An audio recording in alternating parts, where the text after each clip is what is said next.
আমরা গত ক্লাসে অল্প একটু প্রোগ্রাম লিখেছিলাম। তো এই আমাদের এই প্রোগ্রামটা কিভাবে এক্সিকিউট হয় তার একটু ব্যাকগ্রাউন্ড নলেজ আমাদের জানা দরকার আছে।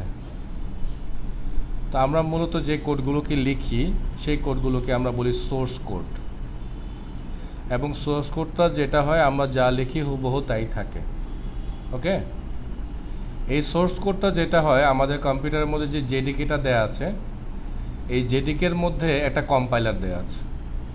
সেই কম্পাইলারের কাজ হচ্ছে এই কোডটাকে আমাদের কম্পিউটার পড়তে পারবে এরকম একটা অবস্থায় নিয়ে আসা। তো কী করে এই কোডগুলোকে কম্পাইল করে বাইট কোডে রূপান্তর করে, যেখানে এই জায়গাটা দেয়া আছে, ঠিক আছে। সো এই যে বাইট কোডটা যে রূপান্তর করে, এই বাইট কোডটা কিন্তু আমরা পড়তে পারবো না, আমাদের পড়ার উপযোগী থাকবে না। বুঝতে পারতেছি? সোর্স কোডটা আমরা পড়তে পারবো, লিখতে পারবো, কিন্তু বাইট কোডের কোনো কিছু আমরা এডিটও করতে পারবো না, আবার পড়তেও পারবো না। এটা শুধু যেদিকে আর আমাদের কম্পিউটার এই দুজন বুঝবে যে এটার মধ্যে অ্যাকুরেটলি কী লেখা আছে। ওকে, দেন এই কোডটাকেই, এই যে বাইট কোডটা, এই কোডটাকেই রান করা হয়। ক্লিয়ার কিছুটা? আচ্ছা, তো আমরা যখন একটা জাভা ফাইল ওপেন করি, সেই ফাইলটার এক্সটেনশন হয় ডট জাভা। খেয়াল করেছেন কিনা জানি না, আমরা যে ফাইলটা বানাই, ফাইলটার যেই নামটাই দেই তারপরে হবে ডট জাভা। কিন্তু এই ফাইলটা যখন কম্পাইল হয়ে যাবে, এই ফাইলটার নাম তখন চেঞ্জ হয়ে যাবে। চেঞ্জ হয়ে আমাদের ফাইলের নামটা সেম থাকবে, কিন্তু এক্সটেনশনটা তখন হয়ে যাবে dot class. So dot class যে ফাইলগুলো আছে, ওই ফাইলগুলোকেই আমরা আর পড়তে পারবো না। এবং আলটিমেটলি আমরা ক্লায়েন্টকে যখন আমাদের প্রজেক্ট হ্যান্ডওভার করব, তখন কিন্তু আমরা তাকে ক্লাস ফাইলগুলোই পাঠাবো, সোর্স ফাইল কিন্তু আমরা তাকে কখনোই দিব না, ঠিক আছে। সো এটাই হচ্ছে তার মেকানিজম, যে আমাদের এই কোডগুলো আসলে কীভাবে রান করে। ওকে, এনি ডাউট? এখানে একই ব্যাপারটা একটু ক্লিয়ার করেছে যে আমরা যখন লিখি, সেটা ফাইলের নাম হচ্ছে ওয়েলকাম জাভা। এটা যখন কম্পাইল হবে, কম্পাইলার দিয়ে, জাভা কম্পাইলার দিয়ে, এবং জেনারেট করবে কি ওয়েলকাম ডট ক্লাস, এবং এটাকে এক্সিকিউট করবে কে জেভিএম। জেভিএম মানে হচ্ছে জাভা ভার্চুয়াল মেশিন। এই ভার্চুয়াল মেশিনটা জেডিকের মধ্যে দেওয়া আছে। তার মানে আমাদের এই জাভা কোডগুলোর মধ্যে অ্যাকুরেটলি কী আছে, কীভাবে পড়তে হবে, কী ইনস্ট্রাকশন, এই টোটাল পার্টটাই জেভিএমের মধ্যে দেওয়া আছে। এবং এই জেভিএমকে সাপোর্ট করবে হচ্ছে কিছু লাইব্রেরি কোড। আমি আপনাদেরকে বলেছিলাম যে কোডগুলো অলরেডি তার কাছে লেখা আছে, এমন অনেকগুলো কোড, যে কোডগুলো এখানে আমরা অ্যাটাচ করব। সেই দুইটাকে মিলিয়ে জেভিএম এটাকে কম্পাইল করে কম্পিউটারের পড়ার উপযোগী করে তৈরি করবে, ঠিক আছে। ওকে, এবার আমরা জানো প্রোগ্রামিং ইরর সম্পর্কে। প্রোগ্রাম করবো আর ইরর হবে না, এটা তো সম্ভব না, তাই না? ওকে, তো এখানে বলছে programming error can be categorise into 3 types: syntax error, run time error and logical error. তো সিনট্যাক্স ইররটা কি সেটা সম্পর্কে আমরা জানি। Error that are detected by the compiler are called syntax error বা কম্পাইল ইরর। অনেক কঠিন করে বলেছে, আমি একটু সহজ করে বুঝিয়ে দিচ্ছি। যেমন আমরা ছোটোবেলায় যখন গ্রামার পড়েছি, বিশেষ করে ইংরেজি গ্রামার যখন পড়েছি, তখন সেন্টেন্সের একটা বেসিক ফরমেশন ছিল। ফরমেশনটা এরকম ছিল যে আগে হবে সাবজেক্ট, তারপরে ভার্ব, দেন অবজেক্ট বা প্রেডিকেট বা সামথিং লাইক দ্যাট। সো এই ফরম্যাটটা যদি আমরা ফলো না করি, তাহলে এটা সেন্টেন্স হবে না, তাই তো, গ্রামার অনুযায়ী। তা আমাদের এখানে একটা গ্রামার আছে, যে গ্রামারটা যদি আপনি প্রপারলি ফলো না করেন, গ্রামার ফলো না করার কারণে যে ধরনের ইররগুলো অ্যারাইজ হবে, এই ধরনের ইররগুলোকে আমরা বলতেছি সিনট্যাক্স ইরর। যেমন হতে পারে যে আমরা ভ্যারিয়েবল ডিক্লেয়ার করছি, আমরা বলেছি আগে data type, then variable name, then assignment operator, it means equal sign, then আমরা ভ্যালু দিলাম, দিয়ে আমরা এই যে সেমিকোলন দিলাম, ধরুন সব কিছু লিখলাম, সেমিকোলনটা দিলাম না। এই যে সেমিকোলনটা যে দিলাম না, এইটাই হচ্ছে একটা সিনট্যাক্স ইরর। অথবা ভ্যারিয়েবল ডিক্লেয়ার করার সময় আপনি টাইপটা লিখেননি ভুলে, তখন যে রেড মার্কটা করবে, এটাই হচ্ছে সিনট্যাক্স ইরর। ইট মিনস আরও সহজে যদি আমরা বলি, যে ইররগুলোর ফলে আমরা রেড মার্ক দেখতে পাবো, রেড কালার লাইনটা দেখতে পাবো, সেই ধরনের ইররগুলোকে বলা হচ্ছে সিনট্যাক্স ইরর। ক্লিয়ার? ওকে, সো এবার আমরা দেখব রান টাইম ইরর। এই ইররটা একটু ডেঞ্জারাস টাইপের। সব কিছু ঠিকঠাক থাকবে, প্রোগ্রাম যখন আপনি লিখবেন তখন কোনো ইরর আসবে না, কিন্তু রান যখন করবেন তখন এই ধরনের ইরর অ্যারাইজ করবে। তো এই ধরনের এররগুলোকে বলা হয় রান টাইম এরর। এটা সিম্পল উদাহরণ দেই, আপনারা ক্লিয়ার হয়ে যাবেন। যেমন ধরেন আমরা একটা প্রোগ্রাম করতেছি, প্রোগ্রাম করে আমরা বলতেছি যে 100 divided by 0। So 100 divided by 0 যদি আমরা এই কাজটা আমাদের ক্যালকুলেটরও করি, দেখবেন ক্যালকুলেটর আমাদেরকে বলে সিনট্যাক্স এরর, ERR বা এরকম কিছু একটা বলে। কেন? কারণ এটা হচ্ছে একটা ম্যাথমেটিক্যাল এরর। যারা ম্যাথমেটিক্স আবিষ্কার করছে তারাই এই সিস্টেমটা আবিষ্কার করে দিয়েছে যে 0 দিয়ে কোনো সংখ্যাকে ডিভাইড করা যাবে না। এই কাজটা যদি আমরা করি, প্রোগ্রাম তো কোনো এরর দিবে না, কারণ প্রোগ্রামে তো লেখার তো কোনো সমস্যা হচ্ছে না। আমরা 10 লিখতেছি, একটা ভেরিয়েবলে 0 রাখতেছি, এটা তো কোনো সমস্যাই নেই। এবং ইভেন তো ডিভাইড করতেছি, ইভেন তো প্রিন্ট করতেছি, তাতেও কোনো সমস্যা নেই। কিন্তু যখন এটা এক্সিকিউট করবে তখন সে এই এররটা ধরতে পারবে। সো এই ধরনের এররগুলোকে আমরা বলছি রান টাইম এরর। এটা সিম্পল একটা এররের কথা আমি বললাম। যখন আমরা ডেটাবেস নিয়ে কাজ করব তখন এর চেয়ে ডেঞ্জারাস এরর এখানে আসবে। সো সেই এররগুলোকে রান টাইমে কেবল ধরা যাবে, তার আগে বোঝা যাবে না। কারণ আপনি এখানে স্ট্রিং লিখবেন, তো এই স্ট্রিংয়ে আপনার নাম লিখলে হলো, প্রোগ্রামের কথা লিখলে হলো, যা ইচ্ছা তাই লিখলেই হলো। স্ট্রিং তো স্ট্রিংই, তাই না? কিন্তু যখন এটা এক্সিকিউট হতে যাবে তখনই সে দেখবে যে এই স্ট্রিংগুলোর মানে আসলে ডিফারেন্ট কিছু। যেমন বিশেষ করে আপনারা যারা ডাটাবেজে পড়েছেন, আমরা লিখি না সিলেক্ট স্টার ফর্ম একটা টেবলের নাম, সেই পুরো কথাটাই তো একটা স্ট্রিং, তাই না? তো আমরা ধরেন আমরা জাভাতে যখন এটা লিখবো তখন আমরা এটাকে স্ট্রিং হিসাবে পাস করবো তাকে। তো স্ট্রিং হিসাবে যখন আমরা পাস করবো তাহলে সে বুঝবে না এটার মধ্যে কোনো এরর আছে কিনা যখন আমরা লিখবো। বাট যখন এক্সিকিউট করতে যাবো, যখন এটা ডেটাবেজের কাছে যাবে, ডেটাবেজ তখন ডিরেক্ট করতে পারবে যে না, এটা প্রপার সিনট্যাক্সে আসেনি। কারণ ডেটাবেজের তো সিনট্যাক্স আছে, এসকিউএল এর সিনট্যাক্স আছে না, তাই তো? আমরা শিখবো, যদি যারা আমরা অনেকে জানি না, ওরা মাত্র 3 জন জানে, আমরা একটু শিখবো এখানে। তো এই ধরনের এররগুলো রান টাইম অ্যারেস্ট করবে, ঠিক আছে? And then last one is logical error. এই এররটাও কোথাও দেখাবে না, ইভেন তো রান টাইমও আপনি বুঝতে পারবেন না। এটা হচ্ছে লজিক এরর করবে। আপনি বলতেছেন সে কথায় কথা 10 ইজ গ্রেটার দেন 5, এখন আপনি লজিক লিখতে লজিক ভুল করে দিয়েছেন। তো লজিক যদি আপনি ভুল করেন, কম্পিউটারের সাধ্য নাই এই লজিককে সে নিজে নিজে ঠিক করে দিবে। কারণ আমরা তো সেই ছোটোবেলা থেকে পড়ে আসছি, কম্পিউটার কি এমন একটা যন্ত্র যাকে আমরা ইনস্ট্রাকশন দিব, সেই ইনস্ট্রাকশন অনুযায়ী আমাদেরকে আউটপুট পাঠাবে বা কাজ করে দিবে, তাই তো? তা আমরা যদি ইনস্ট্রাকশনটাই ভুল দেই তাহলে তো সে আমাদেরকে জীবনেও কারেক্ট আউটপুট বা অ্যাকচুয়াল যে আউটপুটটা আসার কথা সেটা আমাদেরকে দিবে না। তাহলে এই ধরনের ভুলগুলো হচ্ছে লজিক্যালের, লজিকে মিস্টেক করাকে মিন করতেছে। সো লজিক লেখার সময় আমাদেরকে খুব বেশি সতর্ক হতে হবে। এলোমেলো লজিক লিখলে ও আউটপুট ভুল দেবে, তখন বলা যাবে না স্যার কম্পিউটার ভুল করতেছে, ভুলটা আমিই করতেছি, তাই তো? বাউন্ডারি ভ্যালু নিয়ে একটা শব্দ ছিল, একটা মিনিট ওয়েট। তো আমরা বেসিক কিছু জিনিসপত্র জানলাম। আজকে আমরা আরও একটা নতুন প্রজেক্ট নিব, এটার মধ্যে আরও একটু কাজ করব, ওকে? তাহলে আমি এই প্রজেক্টটাকে আপাতত এখান থেকে সরিয়ে রাখছি, এটাকে থাকুক, এটা এখানে থাকুক। এখানে আমরা অনেক প্রজেক্ট রাখতে পারবো, কোনো সমস্যা নেই, ঠিক আছে? আমি একটা নতুন প্রজেক্ট নিলাম, এটার আমি নাম দিচ্ছি test scanner, SCANNER, test scanner. Okay fine, finish করলাম। আপনারাও চেষ্টা করেন নিতে, তবে যেটা করবেন আমি একটু শেয়ার করি। আচ্ছা প্লিজ এদিকে। সো এখন আমরা যে ব্যাপারটাকে নিয়ে কাজ করব, এটাকে জাভার এখানে বলা হয় স্ক্যানার। আর আমরা যদি সাধারণ ভাষায় বলতে চাই তাহলে আমরা এটাকে বলবো ইউজার ইনপুট।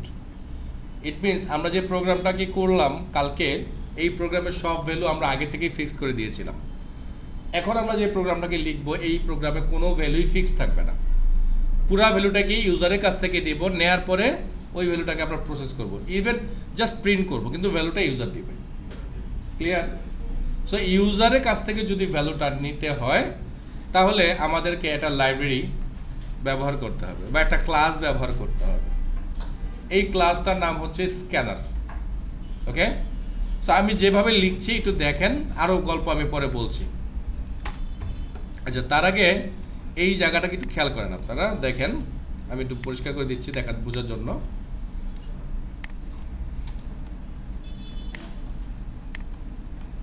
সো এইখানে দেখেন এই যে আমাদের প্রোগ্রামের নাম, আর এখানে একটা প্যাকেজ আছে, ঠিক আছে? একটু খেয়াল করবেন এই ব্যাপারটা। এবার আমি লিখছি, একটু দেখেন।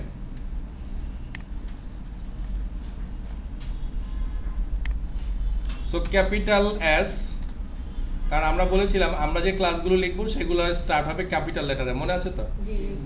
তো প্যাসকেল কি যে ইয়েস। তো জাভা যেহেতু আমরা জাভার কাছ থেকে নিয়েছি, তো সে তো নিশ্চয়ই এটা ফলো করেছে, তাই না? তার মানে ক্যাপিটাল এস সি এ। এবার আমি দিলাম আমাদের হেল্পলাইন জন্য কি ছিল, control space bar, just control space bar. So দিয়ে দিলাম। দেখেন ও আমাকে সাজেস্ট করছে তুমি কি চাচ্ছ বলো তো। আমি চাচ্ছি কি স্ক্যানার, এবং এই স্ক্যানারটার পাশে ব্র্যাকেটে আবার লেখা আছে জাভা ডট ইউটিল। তার মানে এটা জাভার কাছ থেকে আসতেছে।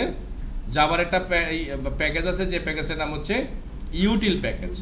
সো আমি এন্টার প্রেস করলাম, এবং মজার ব্যাপার খেয়াল করেন, এন্টারটা যখনই প্রেস করলাম তখন এখানে একটা নতুন লাইন অ্যাটাচ হয়ে গেল।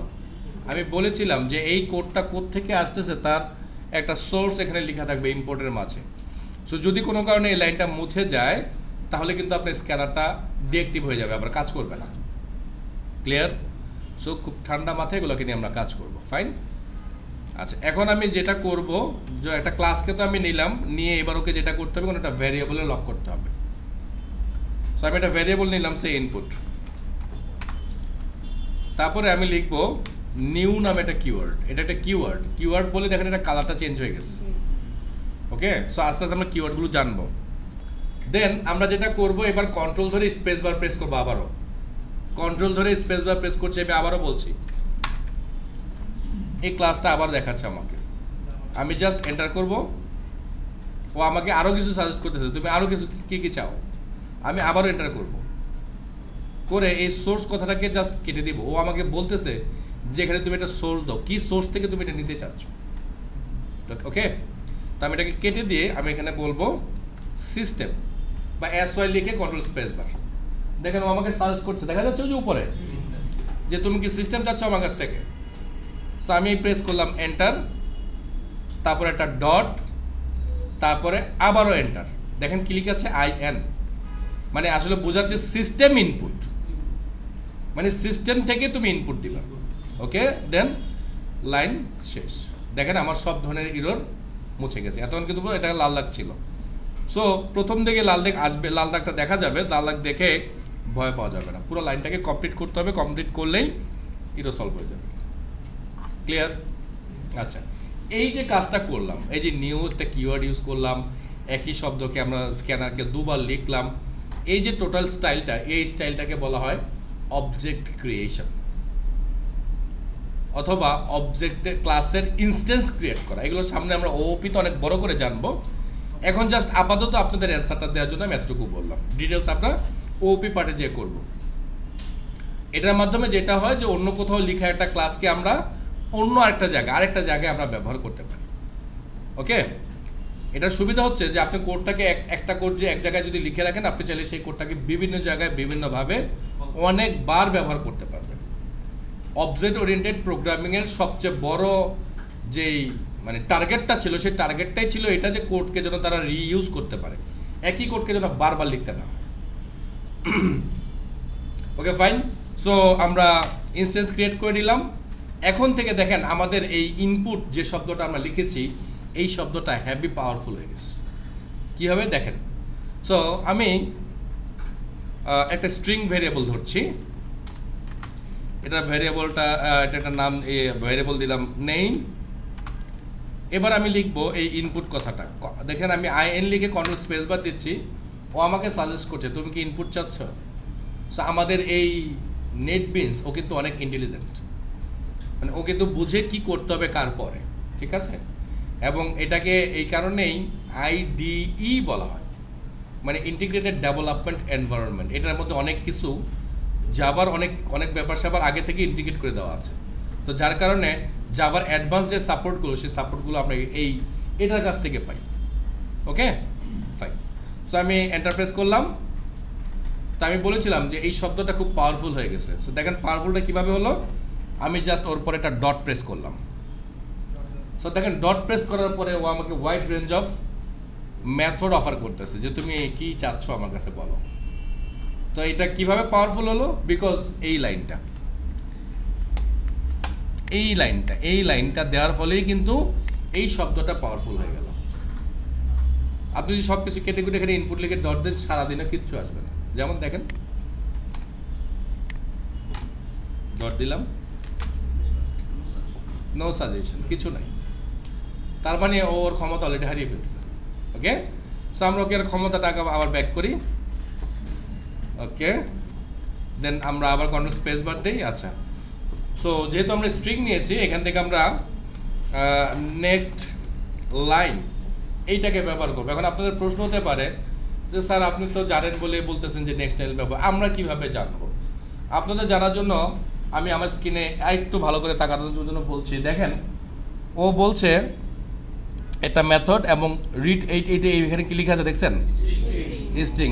সো ও বলতেছে যে তুমি যদি আমাকে ব্যবহার করো তাহলে আমি তোমাকে বিনিময়ে একটা স্ট্রিং ফেরত দেব, আর যদি প্রোগ্রামার ভাষায় বলি তাহলে বলবো একটা স্ট্রিং রিটার্ন করবে আমাদেরকে। ওকে, সো আপনাকে এই কথাগুলোকে একটু মনোযোগ সহকারে পড়তে হবে যে ও আমাকে কি পাঠাবে, আমি ওকে কি দিব, ও আমাকে কি দিবে, এগুলো দেখেই আমরা মেথডটাকে চয়েস করব।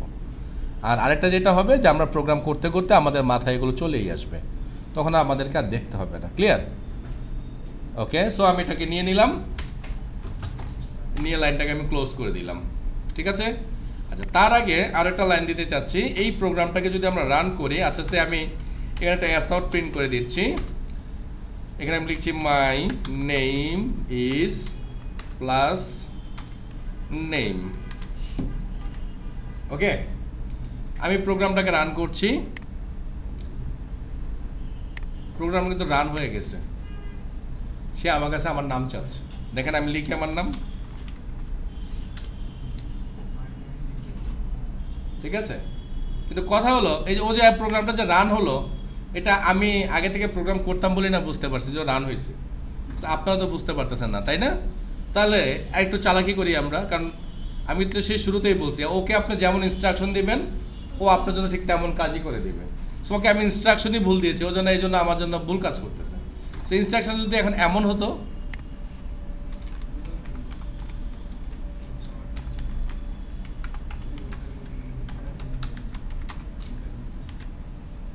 এবার আমি রান করি প্রোগ্রামটা, দেখেন। সো প্রথমে আমাকে একটা প্রম্পট দিয়ে বলে দিচ্ছে যে আমাকে কি করতে হবে। সো এবার আমি ক্লিক করি, ক্লিক করে আমি দেই। এবার ভালো হলো না? হ্যাঁ হ্যাঁ, সো ইউজার ফ্রেন্ডলি হলো। সো আমরা তো প্রোগ্রাম করবো কাদের জন্য? যারা প্রোগ্রাম জানে না তাদের জন্য, তাই তো নাকি? ওরা যদি প্রোগ্রাম জানে তাহলে আপনারা আমার প্রোগ্রাম ওরা ব্যবহার করবে? ওরা নিজে তো বানিয়ে নিবে। যেমন আমার যখন কাজ লাগে আমি আমার নিজের প্রোগ্রাম আমি নিজে বানিয়ে নিই। আমি বলতে পারছি আপনি প্রোগ্রাম মানে আবার কী করেন? আমি অ্যান্ড্রয়েড অ্যাপ ডেভেলপ করি আর কি, বিভিন্ন কারণে বিভিন্ন জনের জন্য। তো অ্যান্ড্রয়েড অ্যাপ বানাতে হলে কিছু কমন লেখা আছে, ওই লেখাগুলো কয়েক হাজারবার লিখতে হয়। সো আমার মানে লাস্ট একটা প্রোগ্রামে আমি মনে হয় ওই লাইনটা কম করে হলো 4.5 লাখ বার লিখছি। তো এই 4.5 লাখ বার টাইপ করে লেখাটা কোয়াইট টাফ আমার জন্য। তা আমি কি করছি, অ্যাকুরেটলি যে জিনিসটা আমার দরকার আর যেই জায়গাটা আমার চেঞ্জ দরকার, আমি কি করছি ওর মধ্যে একটা লুপ চালিয়ে দিয়েছি। লুপ চালিয়ে দিয়ে ওর কাছ থেকে মানে সব জায়গায় একসাথে তো আমার 4.5 লাখ বার লাগেনি, কোথাও 4,000 কোথাও 10,000 এরকম লিখেছে আমার। আমি কী করেছি, যেখানে 10,000 লিখেছে ওই 10,000 বার আমি এখান থেকে জেনারেট করে নিয়েছি, নিয়ে এখান থেকে কপি করেছি, সেখানে আমি পেস্ট করে দিয়েছি। সো আপনি যদি প্রোগ্রামটাকে কন্ট্রোল করতে জানেন, এটা দিয়ে আপনি অনেক মজা মজা কিছু করতে পারবেন। আপনার দৈনন্দিন জীবনে অনেক কাজ আপনি খুব শর্টকাটে এখান থেকে কমপ্লিট করে নিতে পারবেন। ক্লিয়ার? আচ্ছা, সো আমাদের কাজ ছিল যেটা আমরা নেম নিব, এজ নিব, নিয়ে দুইটাকে একসাথে প্রিন্ট করব। ঠিক আছে? তো এই হচ্ছে আমার নেমের পার্ট। এবার আমি এজ নিব। সো আমি লিখছি, একটু খেয়াল করবেন প্লিজ।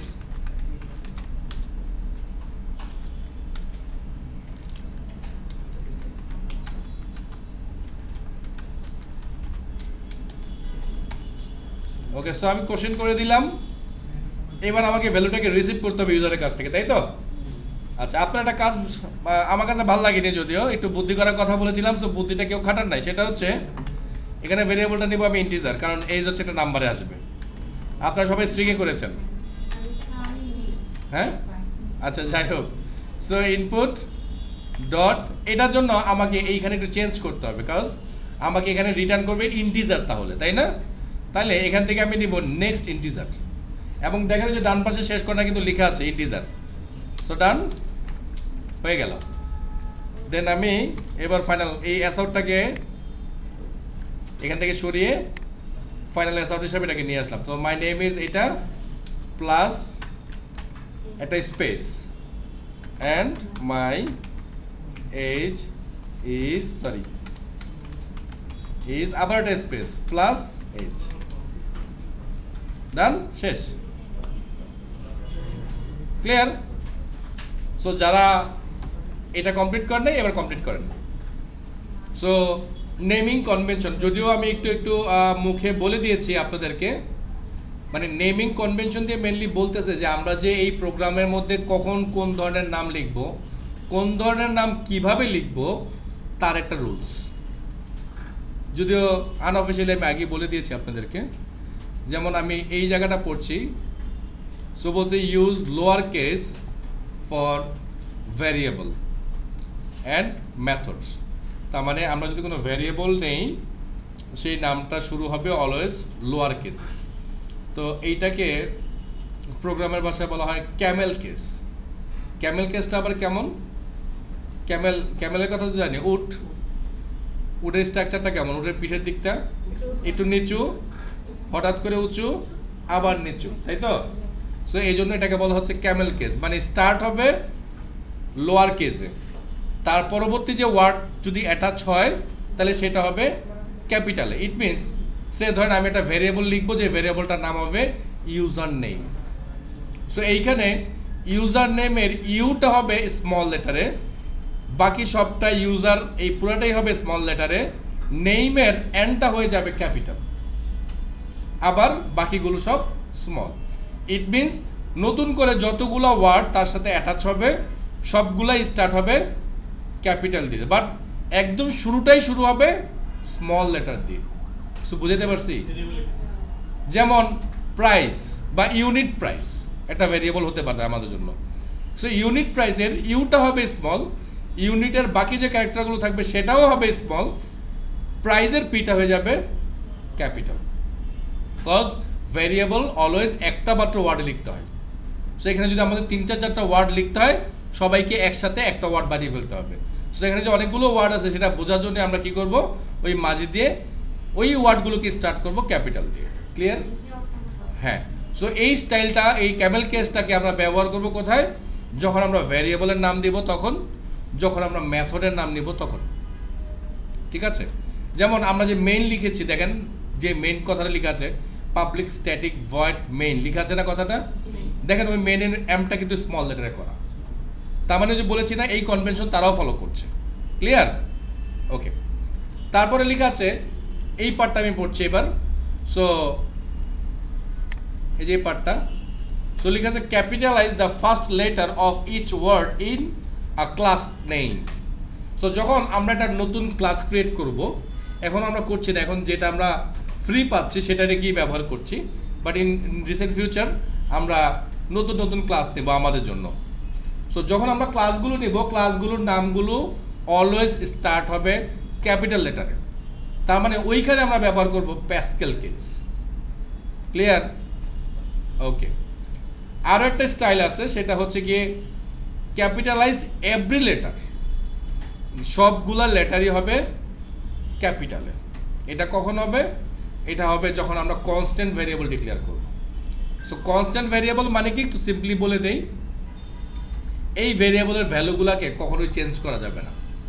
ইট মিনস আপনি যদি একবার লিখে দেন যে কথার কথা, যেমন পাই, ম্যাথের মধ্যে একটা আছে না পাই, যার ভ্যালু হচ্ছে 3.1416, তো এটা তো একটা ইউনিভার্সাল ভ্যালু, তাই না? তাইলে আপনি যদি কোনো একটা ভ্যারিয়েবল ধরেন, সে আমরা লিখলাম ফ্লোট পাই ইকুয়ালস টু 3.1416, আমি যদি প্রোগ্রাম করে মানে পরের লাইনে আবার লিখি, সে আমি একটু লিখে দেখাই, ব্যাপারটা দেখেন ক্লিয়ার হবে। দেখেন এখানে আমি লিখছি ফ্লোট, সরি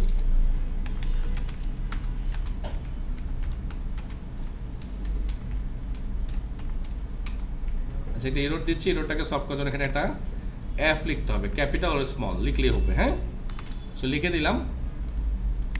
দেন আমি এখানে আবার লিখলাম পাই ইকুয়ালস টু 5.1416, আবার একটা এফ, এস আউট পাই। সো ও আমাকে রান করে দেখেন কি দিচ্ছে, এইটা। সো পাইয়ের ভ্যালু কি আদৌ তাই? তাহলে পাইয়ের ভ্যালুটা চেঞ্জ হয়ে গেল না? কিন্তু আমরা চাচ্ছি যে কোনো অবস্থাতেই এই পায়ের ভ্যালুকে আমি চেঞ্জ করতে দিব না। তাহলে এই ভেরিয়েবলটাকে আমাকে কনস্ট্যান্ট ভেরিয়েবল করতে হবে, মানে অন্যান্য প্রোগ্রামিং ল্যাঙ্গুয়েজে বলা হয় কনস্ট্যান্ট, আর জাভার ভাষায় আমরা এটাকে বলবো ফাইনাল। তাইলে এইখানে আমি লিখব ফাইনাল। তখন এই যে ভেরিয়েবলের নামটা, এই নামটাকে তখন আমরা লিখব এইভাবে। তার মানে যতগুলো ক্যারেক্টার আসবে সবগুলো ক্যারেক্টার হবে এই capital character. So capital character দেখলেই আমরা বুঝতে পারবো এইটার ভ্যালু চেঞ্জ করা যাবে না। ক্লিয়ার? সো দেখেন অলরেডি কিন্তু সেই ইরর দিচ্ছে। কেন ইরর দিচ্ছে দেখেন, আমরা মাউসটাকে যখন ওর কাছে নিয়ে আসছি, আচ্ছা সরি, আমি এটাকে ক্যাপিটাল করি আগে, তাহলে ইররটা অন্যরকম আসবে। এবার আমরা এখানে আনি, দেখেন বলছে can not assign a value to final variable pi. তার মানে এটার মধ্যে নতুন কোনো ভ্যালু আমি চাইলে দিতে পারবো না, এটাকে লক করে দেওয়া হয়েছে। সো এমন অবস্থায় আমরা যেটা করব, অবশ্যই ভেরিয়েবলগুলোকে অল ক্যাপিটাল লেটার ইউজ করে লিখবো। ক্লিয়ার? তাহলে আমরা তিনটা রুল শিখলাম, আমি একটু রিপিট করতেছি। ক্যামেল কেসকে আমরা ব্যবহার করব যখন আমরা ভেরিয়েবল দিব তখন, আর যখন আমরা মেথডের নাম লিখব তখন। প্যাসকেল কেসকে আমরা ব্যবহার করব যখন আমরা ক্লাসের নাম নিব অথবা প্রজেক্টের নাম নিব তখন। অল ক্যাপিটাল ক্যারেক্টার ইউজ করব আমরা যখন আমরা ফাইনাল ভেরিয়েবল ডিক্লেয়ার করব তখন। ক্লিয়ার? সো তিনটে স্টেপ ডান। ক্যামেল কেসে একটা ভেরিয়েবল লিখে দেখাচ্ছি, সেটা লিখলাম আমরা স্ট্রিং ইউজার, এই যে নেম, এইটাই হলো ক্যামেল কেস, কারণ স্টার্ট হবে স্মল লেটারে, তারপরে যে ওয়ার্ডটা লিঙ্ক হবে সে ওয়ার্ডটা লিঙ্ক হবে ক্যাপিটাল লেটার দিয়ে। ঠিক আছে? অথবা আমরা আবার লিখতেছি এরকম student user name, like that. যতগুলো শব্দ যোগ হবে সবগুলো ক্যাপিটাল হয়ে যোগ হবে তার সাথে। এটাই হচ্ছে ক্যামেল কেস, স্টার্ট হবে লোয়ার লেটারে। ক্লিয়ার? আর প্যাসকেল কেস মানে কি, স্টার্ট হবে ক্যাপিটালে, যেটা আমাদের এই যে দেখেন এখানে লিখে আছে টেস্ট একটা শব্দ, স্ক্যানার আর একটা শব্দ, সো দুইটাই ক্যাপিটাল দিয়ে স্টার্ট হয়েছে। ক্লিয়ার? Okay fine. আমরা এবার একটা নতুন জিনিস সম্পর্কে জানবো। এটার জন্য আমি যেটা করতেছি, নতুন একটা প্রজেক্ট নিচ্ছি আমি এটার জন্য। একটা প্রজেক্টই নিচ্ছি না, কারণ আপনাদের জন্য হজবরল হয়ে যাবে কারণে। হ্যাঁ, সো এই প্রজেক্টের আমি নাম দিলাম test math and then finish. So এই জিনিসগুলোকে আমি অফ করে দিচ্ছি, এগুলো আমাদের দরকার নেই।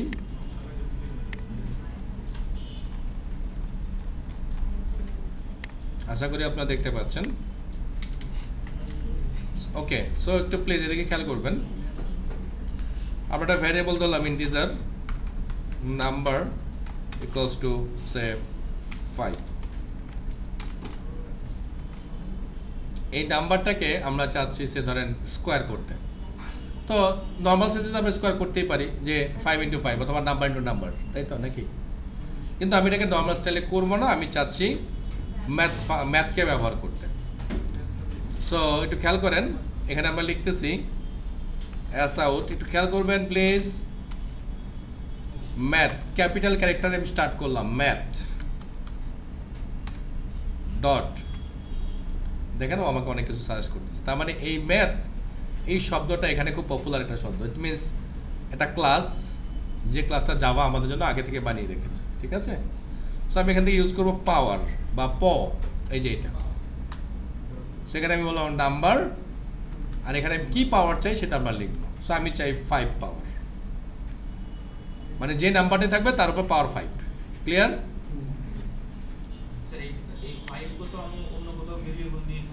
হ্যাঁ হ্যাঁ আনতে পারে, কোনো সমস্যা নেই, জাস্ট আমি সহজ করে বোঝানোর জন্য এভাবে করলাম। সো আমি একটু রান করছি। So this is the value, মানে 5 into 5 into 5 into 5 into 5 Times. So 3 Times হলে সম্ভবত 125 আসার কথা ছিল। আমরা একটু চেক করি, ক্রস চেক করি। সো ঠিক আছে, ঠিক আছে। আচ্ছা, আপনি যদি বলেন যে আমি পায়ের মান দেখতে চাই, সো আমি লিখতে পারি ম্যাথ ডট পাই, এখানে স্টোর করাই আছে, আমাদের লিখতে হবে না। ঠিক আছে? So run. সো এই হচ্ছে পায়ের মান 3.1415 সামথিং সামথিং কিছু একটা। সো আমরা শর্ট করে 16 পর্যন্ত ক্যালকুলেট করি। ঠিক আছে? আচ্ছা, আরও কিছু আছে এখানে, সে ধরেন ম্যাথ রাউন্ড, এই যে সেই রাউন্ড। সো আমরা এখানে ফ্লোর ডাবল যেখানে এটা নিলাম, নেওয়ার পর আমরা লিখলাম 25.5 অথবা 25.56, ঠিক আছে। So run.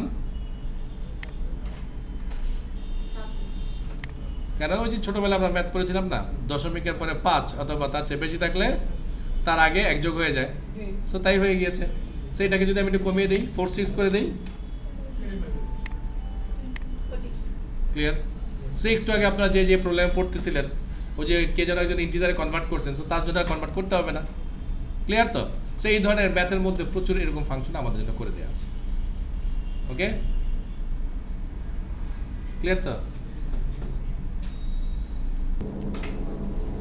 আচ্ছা, সো এবার আমরা যেহেতু ম্যাথ ক্লাসটা শিখেছি, একটু ম্যাথ ক্লাসের ছোট একটা কাজ করব আমরা, আমি করে দেখাচ্ছি, আপনারা জাস্ট একটু দেখবেন। সেটা হচ্ছে আমরা সার্কেলের এরিয়া বের করব, মানে বৃত্তের কি যেন এরিয়া মানে কি, ক্ষেত্রফল, বৃত্তের ক্ষেত্রফল বের করব। ইয়েস। সো আমরা ইউজারের কাছ থেকে ইনপুট হিসাবে শুধুমাত্র আমরা রেডিয়াসটা মানে ব্যাসার্ধটা নিব, আর বাকি ক্যালকুলেশনটা আমরা এখান থেকে ক্যালকুলেট করে দেব, ঠিক আছে। সো চলেন আমরা এটাকে একটু করার চেষ্টা করি। তাহলে অবশ্যই একটা স্ক্যানার নিতে হবে।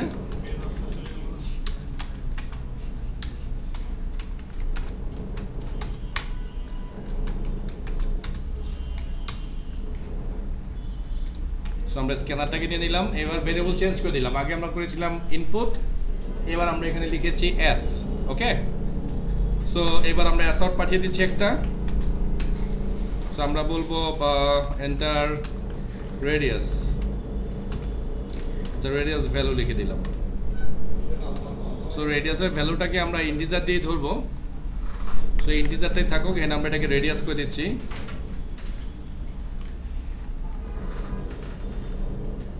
আর এই ভ্যালুটাকে আমরা ডাইনামিক করে দিব। So S dot next integer. এবার আমরা পুরো ক্যালকুলেশনটাকে কমপ্লিট করব, ঠিক আছে। সো এখানে আমরা লিখলাম ফ্লোট এরিয়া ইকুয়াল, তাহলে কী হবে অ্যান্সারটা, মানে ক্যালকুলেশনটা কী হবে, পাই আর স্কোয়ার, তাই তো। সো পাই আমরা এখানে নিচ্ছি ম্যাথ ডট পাই, তারপরে গুণ, তাই তো। এবার আর স্কোয়ার, তাহলে আবারও ম্যাথ ডট পাওয়ার রেডিয়াস ইন্টু, সরি রেডিয়াস এখানে আসবে 2 স্কোয়ার হয়ে গেল, তাই তো। সো ডান। আচ্ছা, এটা ইরোড দিচ্ছি। ইরোডটা তো একটা বড় কারণ হচ্ছে, আপনি একটু আগে খেয়াল করেছিলেন যে যখন আমরা এখান থেকে পাই প্রিন্ট করেছিলাম, পায়ের রেজাল্টটা অনেক বড় আসছিল, অনেকগুলো দশমিক আসছিল, তাই না। তো যেহেতু দশমিক অনেকগুলো ছিল, সেটা ফ্লোটের ধারণ ক্ষমতার বাইরে চলে গেছে, তার মানে এটা ডাবলে চলে আসছে। তাহলে আমরা দুইটা কাজ করতে পারি, এক ফ্লোটকে ডাবলে কনভার্ট করে দিতে পারি, অথবা পুরা রেজাল্টটাকে আমরা ফ্লোটে কনভার্ট করতে পারি। আমি দুইটাই আপনাদেরকে করে দেখাচ্ছি, ঠিক আছে। সো আমি প্রথমে এটাকে ডাবল করে দিচ্ছি। So your solve, clear. আর এইখানে তাহলে আমরা জাস্ট প্রিন্ট করে দিব এরিয়া, মানে এই যে ভেরিয়েবলটা এটা, কারণ ওর কাছে তো সব রেজাল্ট জমা হয়ে যাচ্ছে, তাই না। তাহলে এটা দিয়ে দিলে আমাদের কাজ শেষ। আর সেকেন্ড যে ওয়েটা আছে সেটা হচ্ছে এটাকে অফ করে রাখলাম। সো এটাকে আমরা ফ্লোট করে দিলাম, আর এই পুরো কথাটাকে আমরা যা আছে তাই রাখলাম, রেখে এইখানে ফার্স্ট ব্র্যাকেটের মধ্যে আমরা ফ্লোট লিখে দিলাম।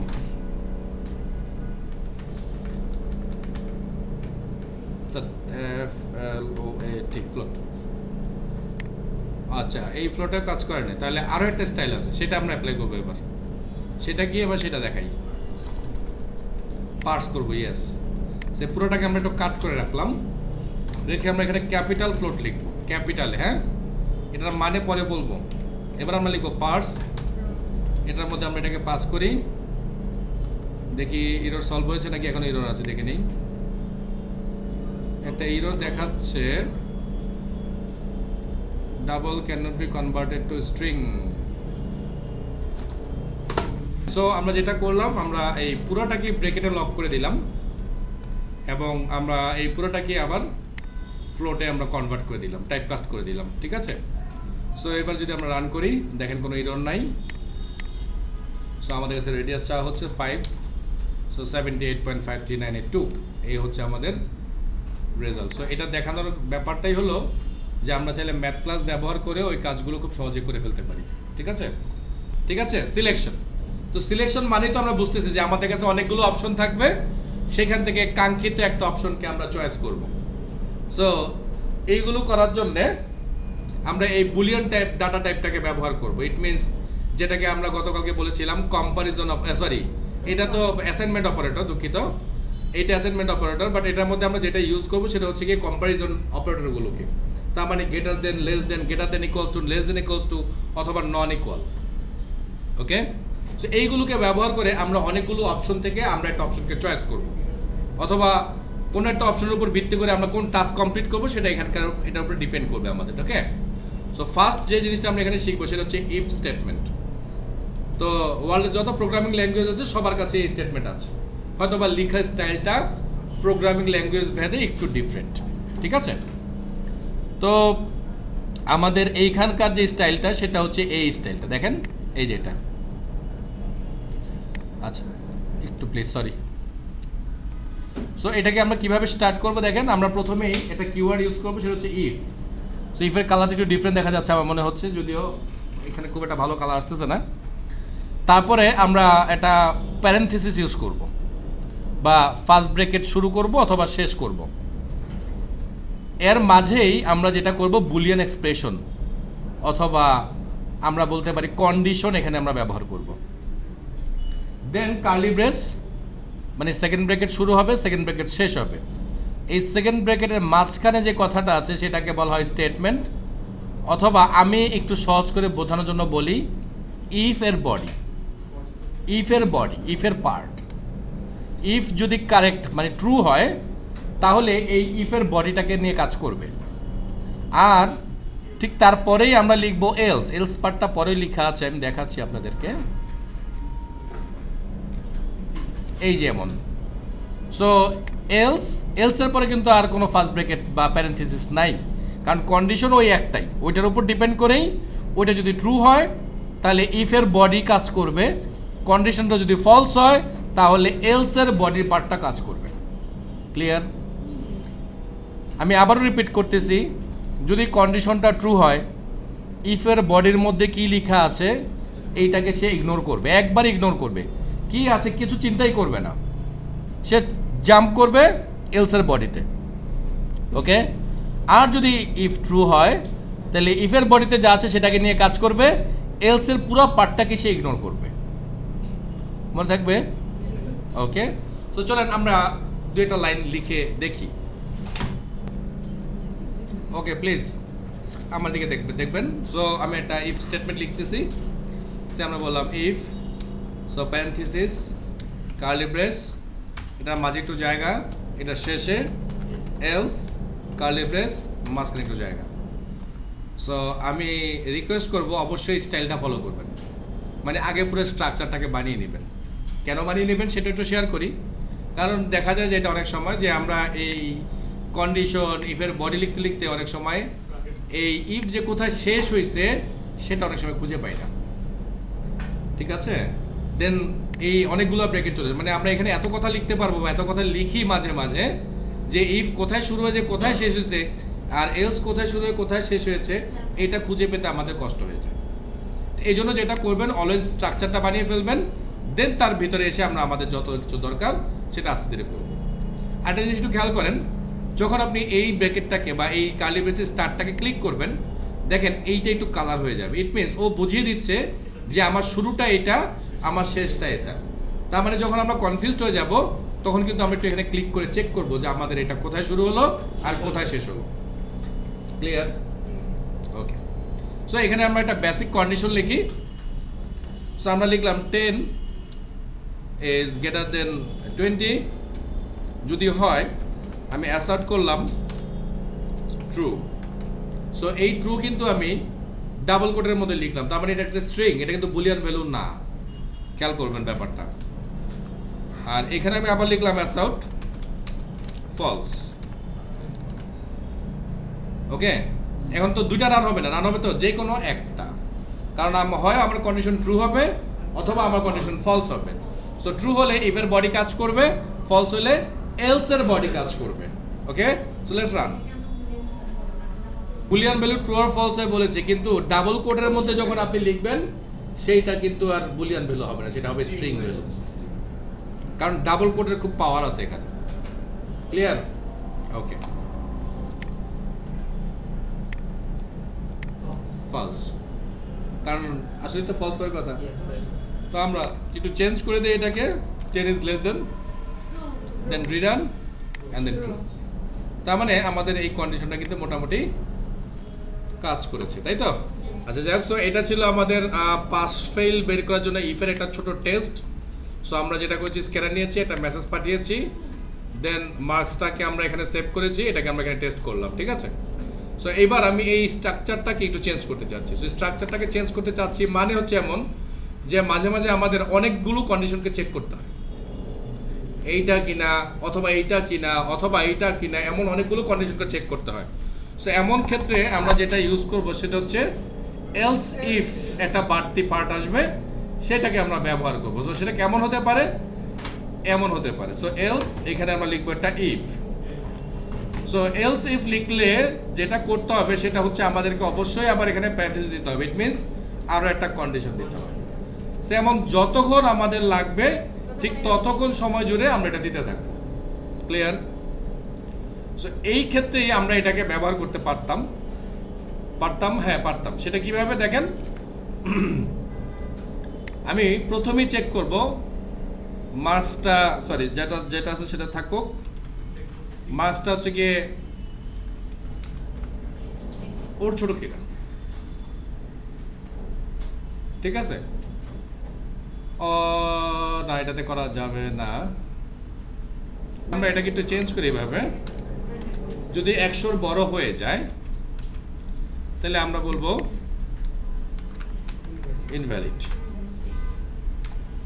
আর যদি না হয় তাহলে এবার আমরা চেক করব মার্ক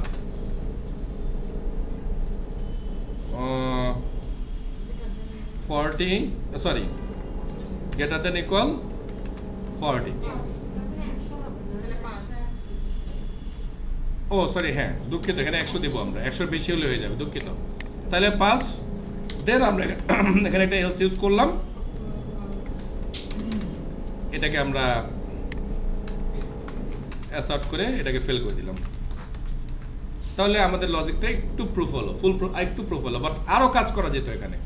কারণ এখন আমরা বলেছি যে 100 বেশি হলে ইনভ্যালিড হবে, এমন হতে পারে মাইনাস মার্ক দিয়ে দিল, সচরাচর মাইনাস মার্ক হয় না, তাহলে আমাদের কি করতে হবে? আরও একটা চেক করতে হবে এখানে। মাইনাস মার্ক হয়? আচ্ছা যাক, তাহলে আমি জানি না, সরি। আচ্ছা তাহলে ঠিক আছে, তাহলে আমরা এর মধ্যে গেলাম না। তাহলে এবার আমরা চেক করি এটাকে যে আসলে প্রপারলি কাজ করছে কিনা। সো আমি 101 দিই, সো ইনভ্যালিড। সো যেহেতু বাউন্ডারি চেক করবো, সো 100ও দিতে হবে। সো পাস, 40 দেই, পাস। এবার ওর নিচে যাই, ফেল। তাহলে প্রপারলি কাজ করতেছে, ঠিক আছে? সো এইভাবে আমরা কন্ডিশনগুলোকে ধীরে ধীরে বড় করতে থাকবো, ঠিক আছে? ওকে।